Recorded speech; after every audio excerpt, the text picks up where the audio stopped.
Porque Deus amou o mundo de tal maneira que deu seu Filho unigênito para que todo aquele que nele crê não pereça, mas tenha vida eterna. Com base nesse versículo, entendemos que Jesus veio ao mundo para salvar todos? A resposta é não.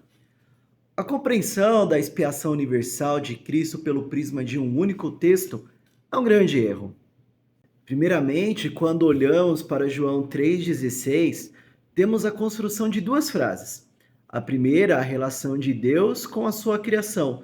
E não há dúvidas que Deus amou o mundo. Em Gênesis, após criar todas as coisas, ele disse que o que fez era muito bom. Mas o pecado entrou no mundo e não só a humanidade, mas toda a criação se corrompeu. E a obra de Cristo, na plenitude de todos os tempos, irá se completar com a restauração de todas as coisas.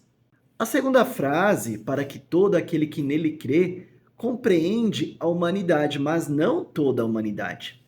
Veja que o texto não diz que Deus amou todas as pessoas do mundo. O próprio evangelista João, em João 1, 11 a 12, deixa claro que Jesus veio para os seus e os seus não o receberam, mas aqueles que creram no seu nome foi-lhes dado o poder de serem chamados filhos de Deus.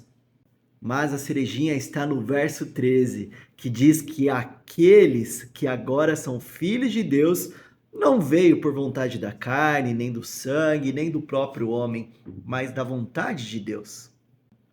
O que nos leva a compreender que a vontade de receber a salvação é imputada pelo próprio Deus no coração do homem, ou seja, a escolha é dele.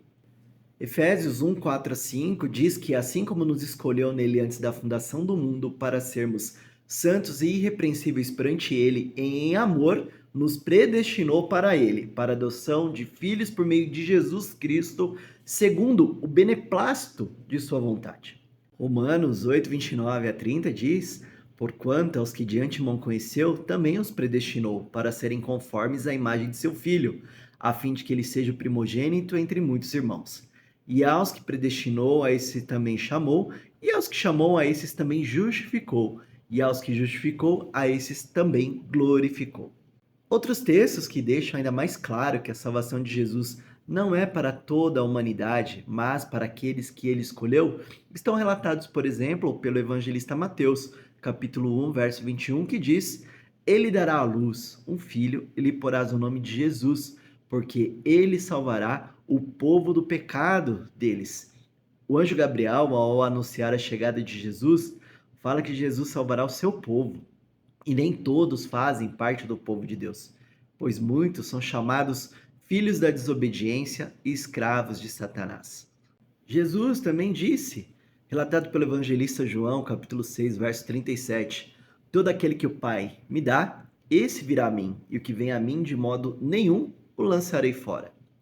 Ainda diz João 10, 14, eu sou o bom pastor, conheço as minhas ovelhas, e elas me conhecem.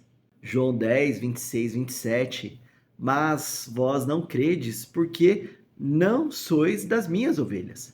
As minhas ovelhas ouvem a minha voz, e eu as conheço, e elas me seguem.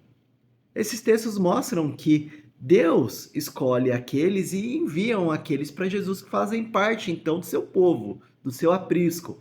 Mateus 26, 28 também diz: Porque isto é o meu sangue, o sangue da nova aliança derramado em favor de muitos para a remissão de pecados. Muitos não são todos.